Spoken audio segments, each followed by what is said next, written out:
Okay. All right, we'll get started then.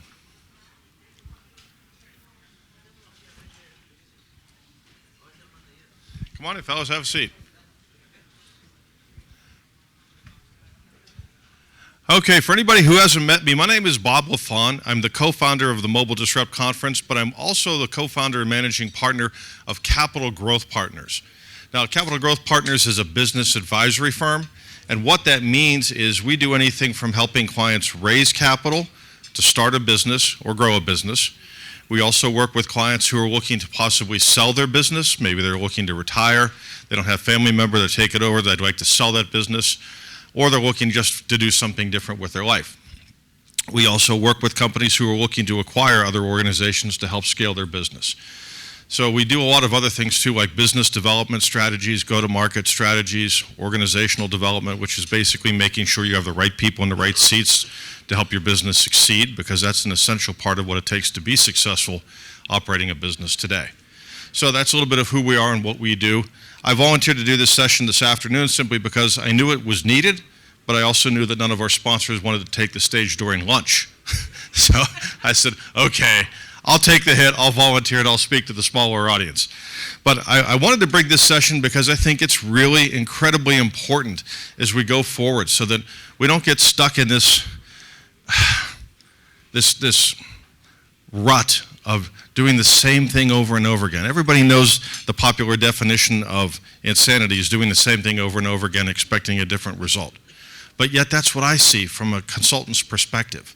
So from an outsider's perspective, I see a lot of the same that's taking place over and over again. Buying the same way, selling the same way, not diversifying products, services, solutions, but watching margins shrink and watching the business become more difficult each day, right?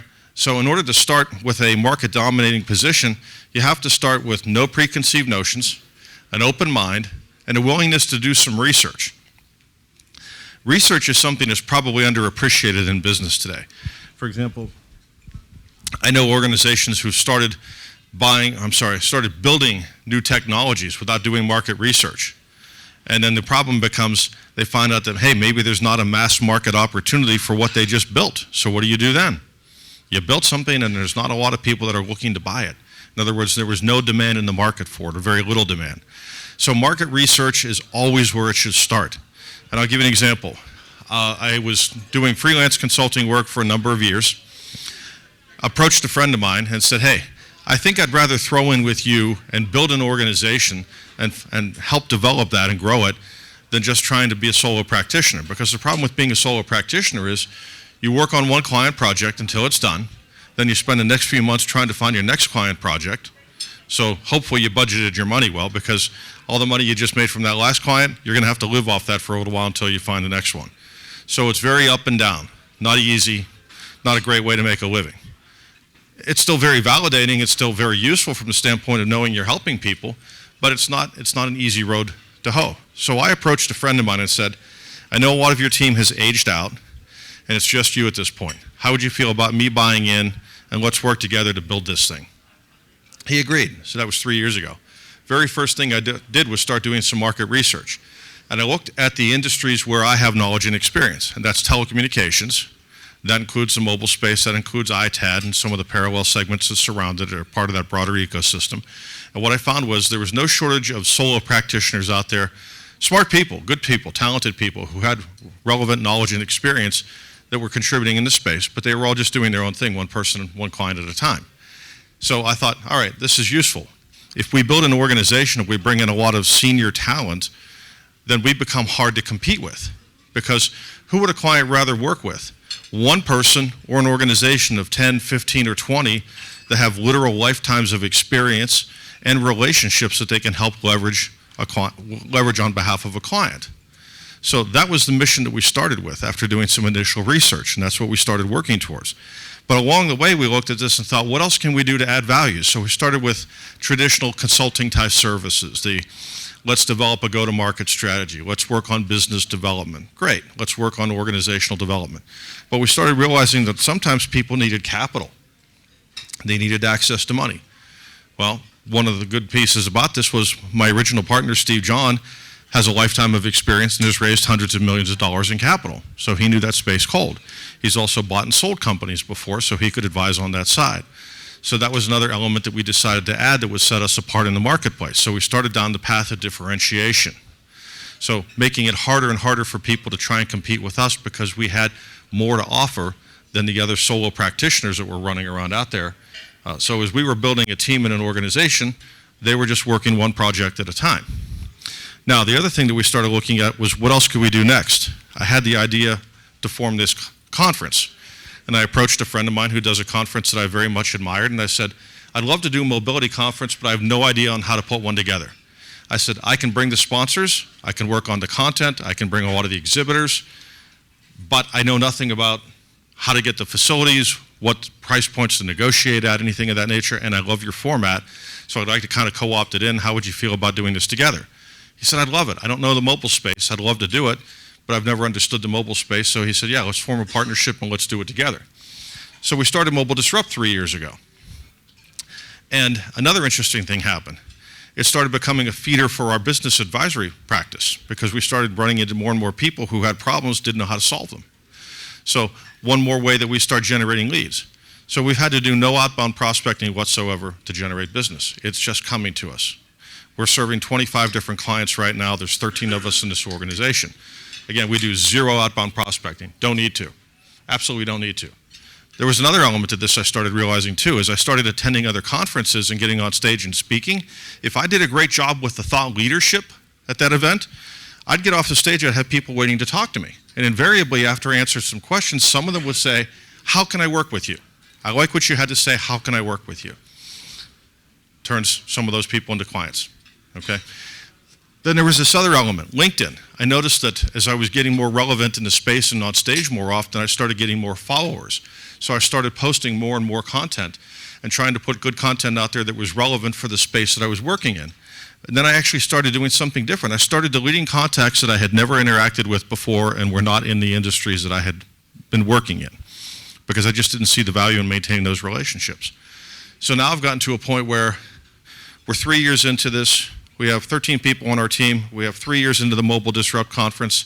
I speak at about 14 or 15 different events per year. I'm on social media all the time, LinkedIn in particular, posting on a regular basis. Have about 7,000 contacts that are in the broader telecommunications space. So for this 62-year-old, I'll never need a prospect for the rest of my life. I will be fed for as long as I care to be. That's my winning formula that I've built. Now we're going to take it to another level. We're going to start a trade association. So that's a big news announcement we haven't even publicly put out there. We're going to start a trade association to serve this same audience because you're badly underserved by the organizations that exist out there today because they tend to cater to the carriers, the OEMs, and the multi-billion-dollar club that none of us are a part of.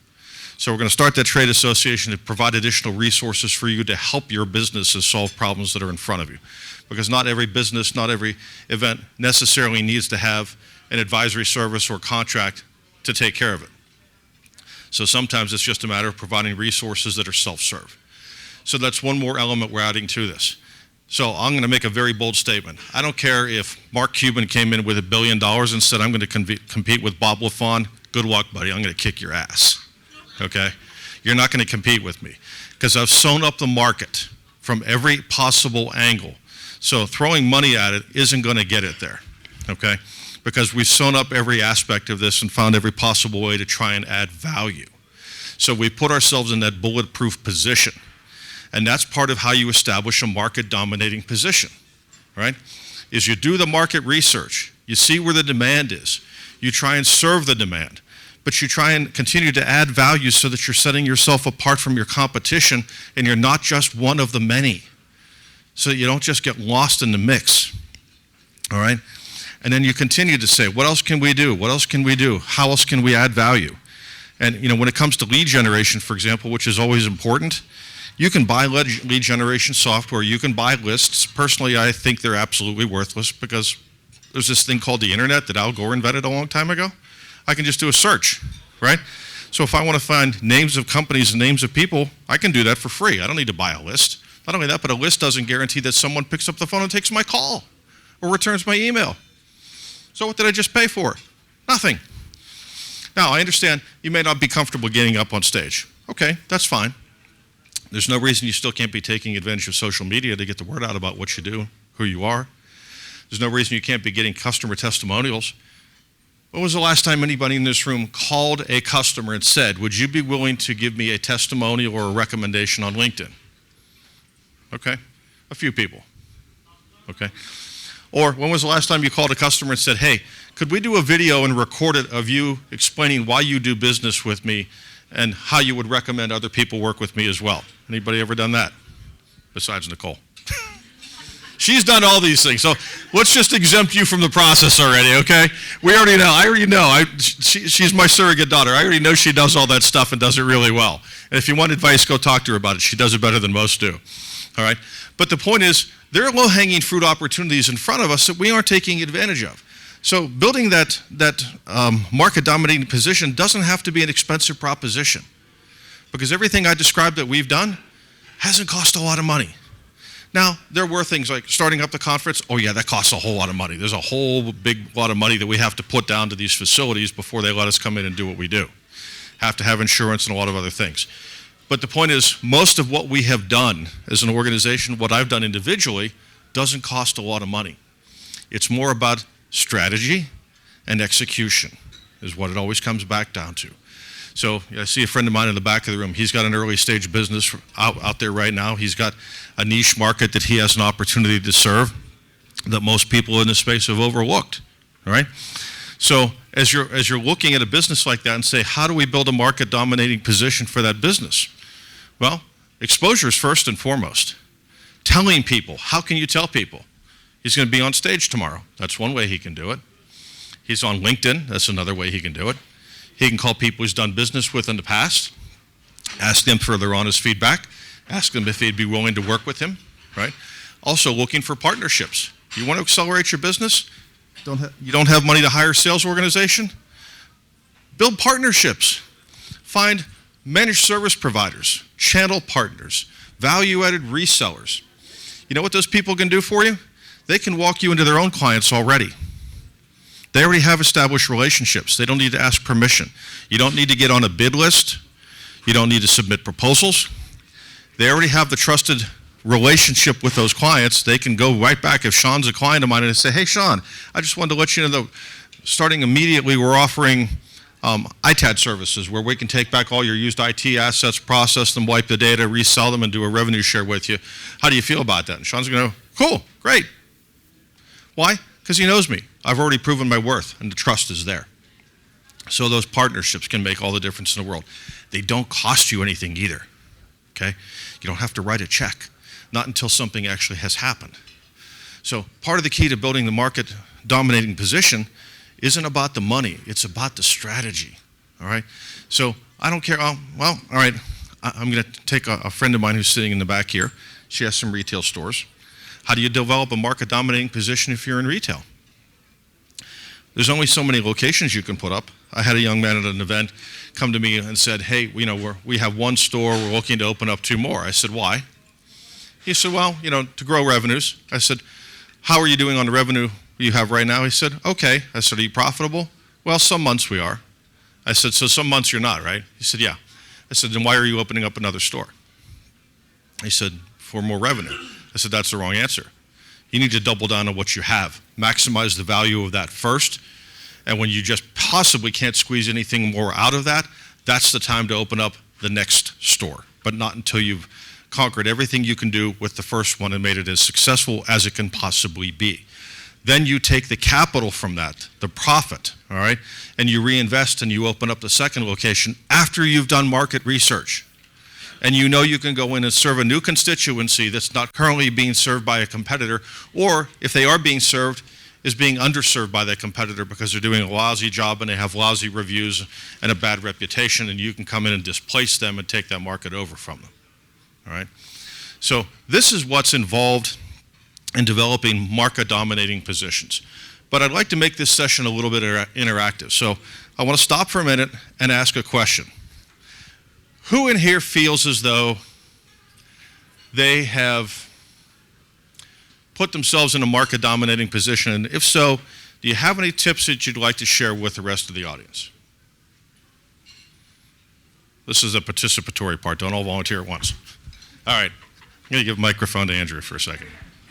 Thanks, I'm loud enough. So I think, honestly, in this market, it's interesting because there's so many opportunities that are areas to target. So Bob was talking a little bit about the fact that we entered into the smartwatch market, right? At the time, when I was actually in software development for some of the big people, I was always getting asked about smartwatches.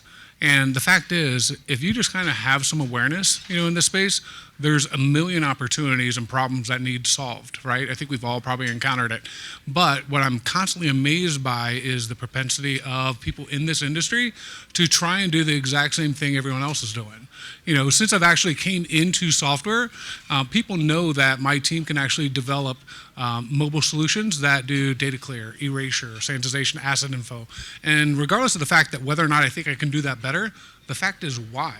There's a million flavors of it today, right? If my sales strategy is, well, we do that too, it's not a very good sales strategy, right?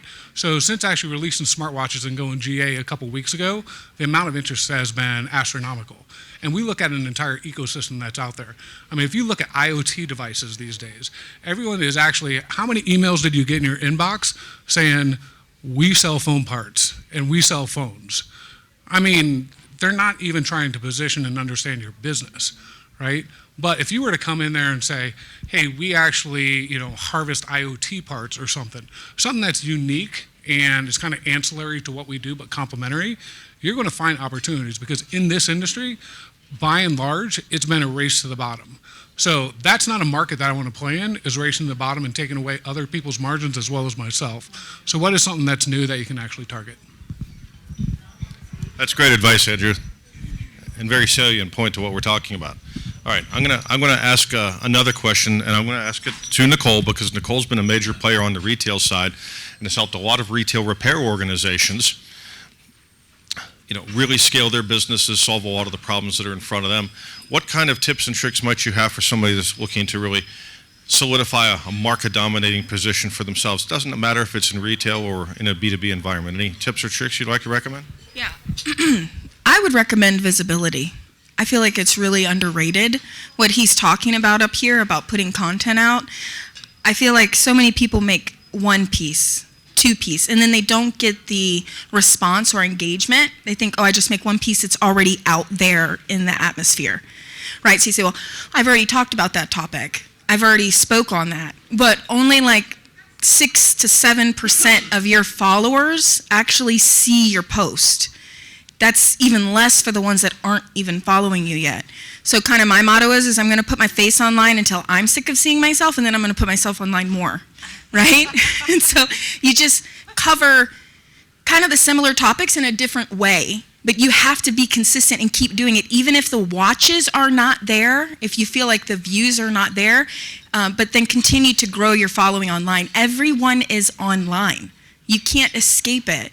So if you're trying to build dominance in just one area, I talk a lot about this with repair shops, that's easy. But if you talk about someone like Bob or myself, where we're trying to speak to people all over the world, that's way bigger and way more difficult. If you have a business that's located and you're trying to dominate your area, I know that's not for everyone here, that's pretty easy to me. If you're visible and you get out into your community, you'll be successful at it. But online, just continual content, and you think, well, I don't have anything to talk about.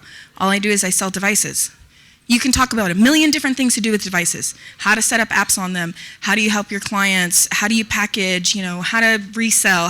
All these different topics, and break them into micro content like Bob talks to me a lot about, right? Just little pieces every day, every other day. Like, be consistent. Not one time a week, every other 2 weeks, once a month. Like, you have to be dedicated. And one more thing, stop overthinking yourself.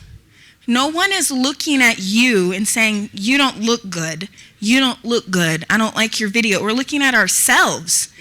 I'm just saying, yeah, I know. I think you both look awesome. And so when we record content, we think people see what we see, our insecurities, and that prevents us from making content. Just get over it. Post it. No one's looking at that. Everybody's worried about themselves. So just make it. Yeah, and the more that you post and you be more vulnerable, people can relate to you more, in all honesty. So just posting content online, that's probably the number one thing I would say. Yeah. I want to give you a standing ovation for that. That was outstanding. Now, look, her point is spot on. It's about repeat exposure, right? The more impressions you get, the more people you see you, the more opportunities you get. Here's a funny thing. I'm sitting in a car with one of my business partners, Tony Andrews, and we're talking to a gentleman who's now another one of our business partners, and he said, well, what do you do from lead generation? I started to laugh out loud. He said, why are you laughing? I said, because I just got a lead through LinkedIn from somebody who's interested in talking to us. And I said, I don't even know this person. He's in my network, but we've never met. He's seen my content, though. It resonated with him, so he reached out. But that comes from repeat exposure. If you want to stay top of mind and get people to pay attention to you, you've got to be on there a lot. Now, quality content does matter. You don't want to go lose your mind over and nitpick yourself to death because of your own personal insecurities. Trust me, I know that. I have my own just like everybody else does. So that's not the point. The point is you've got to get yourself out there. So video, audio, sometimes have fun, laugh, and make jokes about it. Choose different venues, okay? I did a post recently where I rolled into my driveway on my Harley-Davidson motorcycle, sat on the bike, and did the post from my bike. Just something different to get people's attention, okay? So it's not the same thing all the time. But you have to have that repeat exposure. That's the value of advertising and marketing, repeat exposure, okay? Another one that we haven't talked about yet is strategy, and I'll give you an example. This is one I lose my mind over this one too. I talked about it a lot on LinkedIn prior to the show. Showing up is not a strategy. If you just showed up here, you have no preset meetings, no particular agenda other than walking the show floor or sitting through a few sessions. There's nothing strategic about that, okay? One of the things that my team and I do before we go to every show, we know who we want to talk to. We reach out to those people and try and secure as many meetings as we possibly can. Even something like CES, a massive show. I haven't actually been to the show floor since 2016. I get a hotel nearby. I host meetings there. I host a dinner in the evening. I host meetings the next day. I leave the next night. I'll get FaceTime with 30 people in less than 2 days. You couldn't possibly do that if you went to a trade show because the floor is so big and it's so sprawling. You're walking around, you're looking around, you're trying to find people, then you finally get to the right booth and there's people ahead of you that you have to wait behind before you get to talk to the people you wanted to talk to, okay? So I'm very efficient with that time. There's a strategy. I know who I want to meet with, why I want to meet with them, what I'm hoping to accomplish, and I'm making the best use of that time I possibly can. So if I can get FaceTime with 30 people in less than 2 days, I've been very efficient and very effective with my time. But if I just show up here and I walk around, I'm kind of relying on luck. Maybe I get to run into somebody that I want to talk to, or maybe somebody else is willing to make an introduction for me, or maybe I can go pin them down at their booth and get them while they're trapped behind their little 6-foot table and have a conversation with them. But luck is not a strategy. Luck does not bring success, not sustained success anyway. You can get lucky a little bit. I always joke and say it's kind of like my golf game, better lucky than good. So yeah, I mean, luck's only going to take you so far. Strategy will take you the rest of the way, and that involves planning. So you've got to have an agenda. What are you trying to accomplish? Why are you trying to accomplish it? How are you trying to accomplish it? So you come to an event like this with an agenda, with a game plan, and then the next important part of that is follow-up, because you can't expect the people who've come to this show to remember everything you talked about, because how many other people did they talk to as well? So you need to make sure you've got good notes, you follow up quickly, and you don't let opportunities slip away because of time and busyness. So these are all things that are fundamental, but a lot of people don't do them in business, and I'll tell you why. Because sometimes you haven't had those experiences. And sometimes what we suffer from is we don't know what we don't know, and that winds up hurting us. That lack of knowledge, that lack of experience hurts us.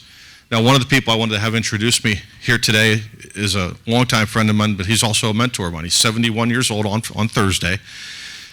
He was the very first person that trained me in management. I was a young sales rep selling installed mobile phones in cars. Yes, that's how they used to work. They were hardwired into a car. You couldn't take them out with you. And I was selling those to businesses. And I got tired of selling, and I felt like I could take the next step in my career and get into management. So I applied for a job.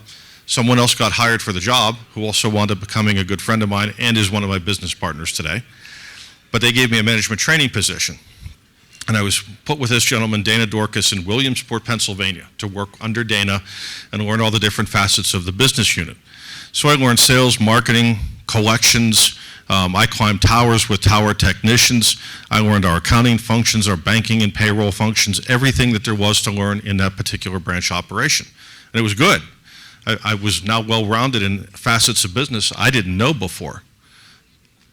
Now, over the course of my career, I got to continue to learn more about those different areas, and that helped me become more well-rounded as a business person and be able to contribute more because I had a broad knowledge, not just an inch deep and a mile wide, but I had a broad knowledge in a lot of areas of business. So that was very helpful.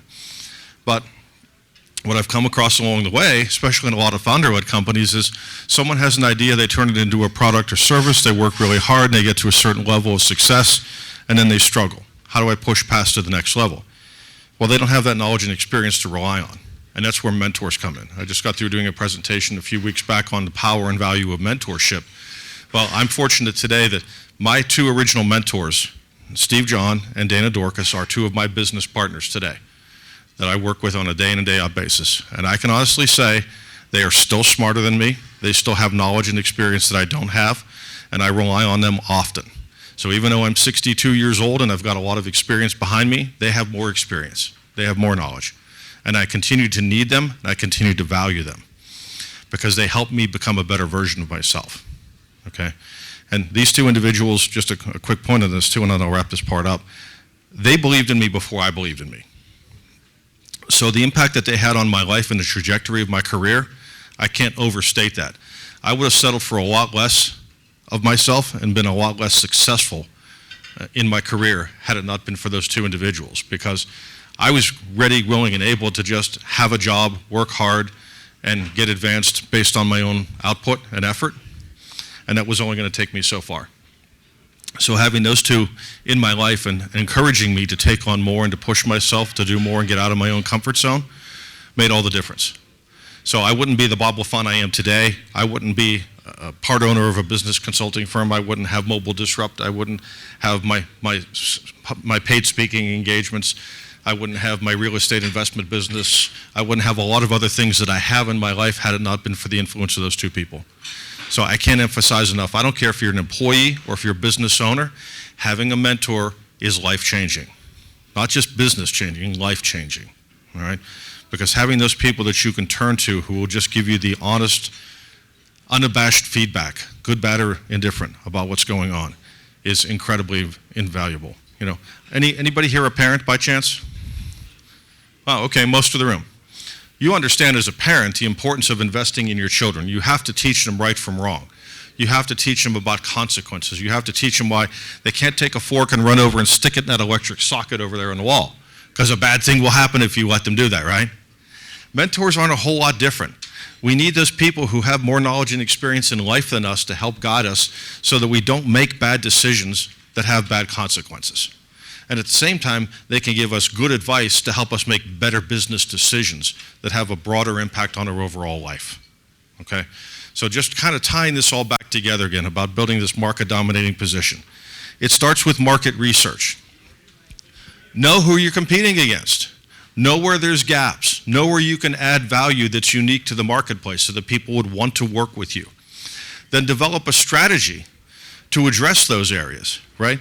That differentiation that's going to help you get to that next level and set you apart from the rest of the market so people want to do business with you because they find you relevant, they find you encouraging, they find you different, they find you exciting because you're not like everybody else.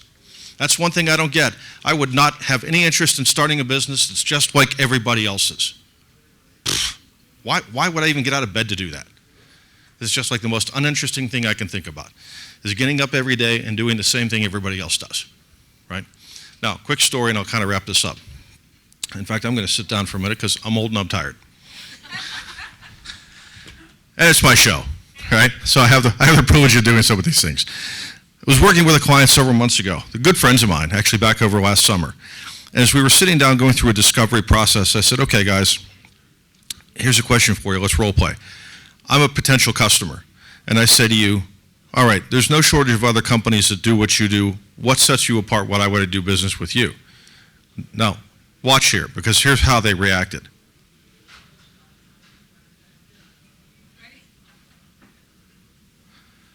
I said, do you have an answer? No. I said, okay. And you wonder why you're having trouble with sales? They didn't have an answer. But this is an established company, been doing millions of dollars of business for years, but they hadn't grown for the past 3 years. They couldn't seem to push beyond where they were. They were doing a great job serving the customers that they had, who loved them. They weren't losing any of their customers whatsoever, but they weren't growing, and they couldn't figure out why. I said, you don't even understand what your value proposition is. I said, so that's where we're going to start. We're going to do some market research. We're going to take a look at what you do, see what's different about it, and help determine what is your unique value in the marketplace. Why would people want to do business with you over someone else? That's where it starts, okay? So that's where the market research comes in. That's establishing the value proposition for why people would want to do business with them, and you start to build on that from there in terms of what else can we do that adds value? What else can we do that makes us unique? What else can we do that generates multiple lines of revenue, for example? One of the things that scares me about transactional businesses like buyback, where you just buy and sell, there's no recurring revenues. Mailbox money is the most wonderful thing in the world, where you know every single month you've got checks coming in from multiple sources. So if one source dries up, you don't have to worry about it because you still have other sources. And you can double down on those other sources and help use those other sources to replace the revenues that you just lost if one part of your business starts to dry up, okay? So you have to have that diversity in revenue streams to make yourself bulletproof. You can't just be a one-trick pony, because at that point, you're only as good as last month's sales. And if you have a bad month, you have a bad buy, you buy a bad lot. And no, but that's never happened to anybody here, right? You've never bought a bad lot of phones where somebody said, oh, they're all A's and B's, and you open it up and it's a box of spare parts, right? And then, oh no, all sales are final, we don't take returns, we don't give credits. And you're like, oh, but you have to, what you sold me is crap. That never happens, right? Okay, so my point is, one big transaction like that can sink you. So what you're doing is dangerous and risky. You want to de-risk the proposition? Here's an idea. Start offering services and less products. Every product commoditizes at some point in time. In other words, it just becomes based on price. I'm old enough to remember what computers looked like. I'm 6'3" and 250 pounds. The first computer was me. It was about 6'3" and 250 pounds. And it took several guys built like Andrew to move it, okay? So computers today are commodity. When you go to a store to buy one, you know that Dell, that HP, IBM, all those other ones, there's really no significant quality difference. They all use pretty much the same software, so 9 times out of 10 people make a purchasing decision for that new product based on the price. Maybe they want a little bit more RAM, faster processor speed, but there's not a whole lot of difference there. Product commoditizes over time, services don't. So look at your business and say, is there a service we can start providing that gives us a chance to send a customer an invoice every month and collect a check every single month?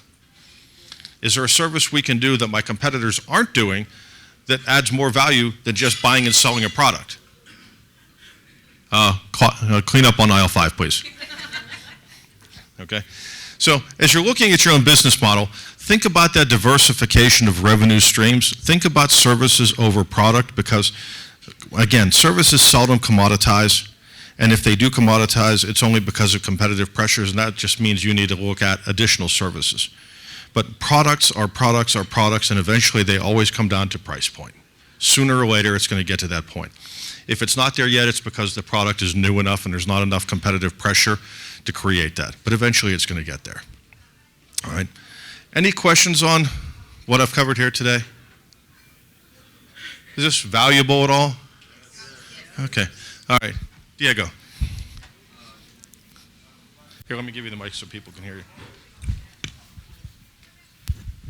Bob, so in this industry, it's kind of hard sometimes. You talk about mentors and getting advice from other people, but sometimes you compete with same vendors, same customers, same product. So how do we get a mentor in this industry where we sometimes have conflicts of interest? Sometimes you want a fresh perspective, so getting somebody from the industry isn't necessarily the solution. My partners, Steve and Dana, are not from this part of the industry.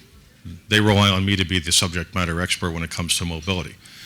But I rely on them to be experts when it comes to business in general, because they know more about business than I do, because they've had more experience cumulatively than I have, and in areas that I haven't. Now, there are organizations like SCORE, the Service Corps of Retired Executives. that's exactly what they do. You've got people my age or a little bit older, they're still looking for some way to contribute. They don't necessarily need a paycheck, but they'd like to work with someone like you and help you build a successful business. So they're willing to offer their services for free. Another thing that you can do sometimes is just start asking people say, hey, I'm looking for someone to mentor me. I need someone who has more experience than I do. If you know of somebody that you think could be useful to me, would you mind making an introduction? So those are two simple ways I would start if I was looking for a mentor for the first time. Does that help? Okay. Any other questions? Sorry as I destroy my stage. First day with big feet. Hi. So piggybacking on what he said and what you said about opening a trade association, it is really important that we have some type of protection for this industry, for the small business owners. We had a situation that we purchased $175,000 of material that was supposed to be grade A, and it was garbage. So, you know what the guy said? Sue me. And he went and changed his LLC. So how can we certify the good actors and take out the bad actors, with a trade association?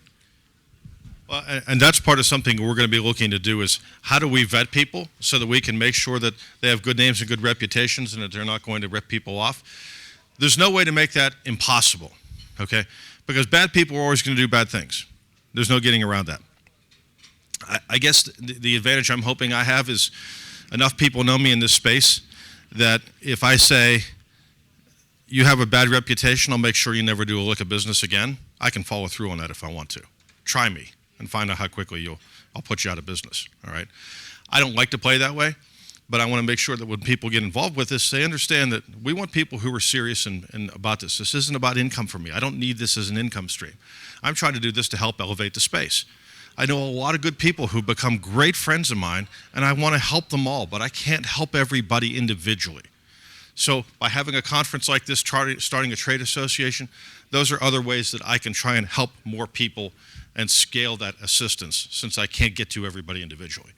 But it's going to take some time. It's going to take some trial and error. And one of the other things we're going to do when we start that is we're going to be asking for people who have experiences like yours to say, can you come in and sit on our advisory board? Tell us what problems you're facing that are unique, because we're 1 degree of separation away. We work with people in your space, but we're not in your space. So our knowledge and experience is what we get from you. So we're going to be asking people to participate in that advisory board once we get this started so that we can gain from your knowledge and experience, know what we need to build, know where the value proposition needs to be. So if there's something you're looking for, you tell us, what do you want from us? What do you want from a trade association? What kind of resources do you need? What kind of problems do you need to have solved? What kind of protections do you need from predatory behavior, right? So we're going to be trying to solicit that kind of feedback. We're going to be starting to send out survey monkeys and other things here in the very near future, soliciting that kind of feedback. But yeah, we want to have those protections put in place because, again, the whole goal of all of this is helping people get to there. I'm already at that juncture in my life, okay? So for me to feel good about it at night is to be able to lay my head down on the pillow and feel like I've made a difference for people. I had a client recently who came to me and shared something very personal with me that I won't get into, but he made a statement that kind of brought tears to my eyes. He said, I wouldn't be in this position if it wasn't for you. You know how good that felt? Just on a human level. It's like, I literally made a difference in another human being's life. That feels really good, okay? That feels really good. So that's the conclusion of my presentation. Are there any other questions anybody has? Anything else? Go ahead, Si. A quick one, absolutely. So you spoke about market dominating positions, how we can create it. But when you look at the history, whether it's a big or small, time and again there are examples of companies that have built this kind of a position only to lose very quickly thereafter. I'm going big examples like Kodak and BlackBerry. All these guys know what not to do, but why do you think this cycle repeats? That they kind of climb it up, but people fall off. Just kind of cycle repeats. How do you stay once you get there? Can I be brutally honest? Okay, I don't want to offend anybody in the room, so I'm asking permission. Can I be brutally honest? Most people are freaking sheep. They follow. They don't lead. And you know why? It's easier to follow than it is to lead. It takes courage to lead. You have to step outside your comfort zone. Starting a business is a big capital risk. You could lose everything. Security. He's actually a client of mine. I just have to bust his chops because he busts mine relentlessly. But no, there's a massive, massive, massive risk. I will shake your hand. I'll even give you a hug. Good, man. How are you? Good, how are you? There's a massive risk that you can lose everything in starting a business. So it's easier for most people to follow than it is to lead, to step outside, to do something bold and different, and go out and do something unique on their own. So there's the fear factor, there's the risk factor that's associated with it. The other thing is, it's easier to copy what other people are doing than to try and do it your own way, right? So I think those are a lot of the reasons why you see so much of that sameness and a lack of innovation. You know, there's some people in this room that I know are very innovative people, and they can tell you from personal experience, it's scary as hell sometimes to innovate, right? Because you don't know until you start selling that product or service or solution if people are going to want it, right? So there's that big risk. You've done your research, you've done your market studies, you've done your strategy, now you're taking it to market, and you're going, my God, I hope somebody buys this stuff or I'm going to lose my shirt. So yeah, it's a reality. So I think it's more a matter of, it's just easier to follow than it is to lead. There's greater risk in leading than there is in just following and doing what the rest of the crowd does. And it just seems like the easier path. And most of us are inclined to do that. I do it myself sometimes. Sometimes it is easier to just follow than lead. And then I usually have somebody slap me upside the head. I wake up and go, okay, yeah, that was a bad idea. All right? It takes courage. It takes courage. And there's that knot in the feeling of your stomach. I've had it more than one time in my life when I've taken risks. And it's a very uncomfortable feeling because you're just thinking, oh my God, what am I doing? You know, am I about to destroy my life here, or am I just making the best decision I've ever made? Right. That's the best way I think I can answer that, Si. Any other questions? Thank you for making time to do this. Thank you for doing this over lunch. I really appreciate your time. I enjoyed this greatly. If I can be of help in any way, shape, or form, please hunt me down, find me, and let's talk. Thank you so much for your time.